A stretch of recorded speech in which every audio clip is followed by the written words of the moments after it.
தாவேக்கா ஆதரவாளர் ஒருத்தர் சரியாக பேசினா விர்ச்சுவல் வாரிசு திருந்த வாய்ப்பு இருக்குது. ஆனால் நான் இப்போ சொல்லும் போது இதெல்லாம் பண்ணாதீங்கப்பான்னு ஒரு வார்த்தை சொல்கிறேங்க போதும். மெடிக்கல் ஃபோர்ஸ் எல்லாம் இருக்கு, எதுக்கு அவங்க பார்த்துப்பாங்கன்னு சொல்லி ஒதுங்குனீங்கன்னு சொன்னீங்கல்ல. இவங்க என்ன கேட்டாங்கன்னா, மெடிக்கல் ஃபோர்ஸ் எப்படி வந்தாங்க, எப்படி போஸ்ட் மாதம் உடனே பண்ணாங்க, ராத்திரியில் அடப்பாவி. சரத்துன்னு ஒரு பையன் டிவிகே மெம்பர், அவன் ரொம்ப ஆக்டிவாக யூடியூப்ல இருக்குவேன். அவன் வந்து ஒரு கெட்ட வார்த்தையை திட்டி வீடியோ போட்டு கொன்னுட்டீங்களடா அப்படின்ற வார்த்தையை பதிவு பண்றாரு. நான் கேட்கிறேன், நான் உங்களுக்கு இன்னொரு கேள்வி சேர்த்து கேட்டுறேன். ஏன்னா நீங்க என்னோட சீனியர், நீங்க என்னோட சீனியரான ஒரு மீடியா ஜேர்னலிஸ்ட். நான் உங்ககிட்ட கேட்குறேன், என்னோட தெரியாமையிலே கேட்குறேன்னு வச்சுக்கோங்க. இந்த பக்கம் தாவேக்கா சார்பாக பேசக்கூடாதுன்னு நீங்கள் சொல்கிறீங்க, நான் அக்ரி பண்ணுறேன். அந்த இடத்துல தேர் வாஸ் அ கேயாஸ். தாவேக்கா சார்பாக போஸ்ட் போட சில பேர் அரெஸ்ட்டும் பண்ணிச்சு அரசு. அதுக்கப்புறம் அவங்க பெயிலில் வந்தாங்க, சில பேர் இன்னும் பெயில் மூவ் பண்ணிட்டு இருக்காங்க. ஒரு பக்கம் வைப்போம்.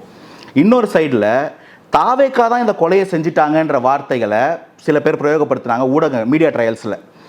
சில பத்திரிகைகளில் வந்து இது போன்ற செய்திகள் வெளியிட்டாங்க. சீனியர், ரொம்ப சீனியர் ஜேர்னலிஸ்ட் சில பேர் அவனை வெட்ட வேணாமா, அவனை கொன்ற வேணாமான்ற வார்த்தைகள் இன்டர்வியூஸில் சொன்னதை நீங்கள் பார்த்துருப்பீங்க. பேர் இல்லை, நான் அதை பேருக்கு சொல்ல விரும்பலை. நீங்கள் இது ரொம்ப ஃபேமஸான ஒரு இன்டர்வியூ, நீங்கள் தேடி பாருங்க. இல்லை,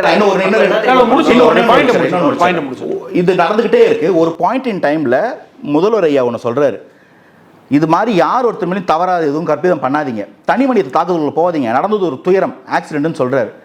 அதை தொடர்ந்து இன்னொரு பத்திரிக்கை, ரொம்ப முன்னாடி இருந்தக்கூடிய ஒரு பெரிய தலைவர் ஆரம்பித்த ஒரு பத்திரிக்கை, உங்களுக்கு புரிய நினைக்கிறேன்.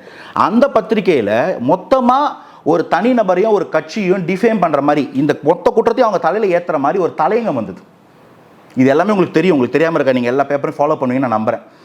இந்த ஆட்கள் மேலே நான் சொன்ன இந்த மாதிரி மீடியா ட்ரையல் ரன் பண்ணவங்க மேலே இந்த மாதிரி அவதூறு பேசினவங்கள எத்தனை பேரை நம்ம அரெஸ்ட் பண்ணோன்னு. சரி, இப்போ நான் என்ன கேட்குறப்பா, ஒரு முக்கியமான ஒரு ஜேர்னலிஸ்ட் தான், உள்ள ஹீரோயின் இருந்தாங்க, cinema shooting, 64 drone, Jagadish Palaniswami தான் காரணம், எல்லா டெஃபர்மேஷனும் வச்சார்.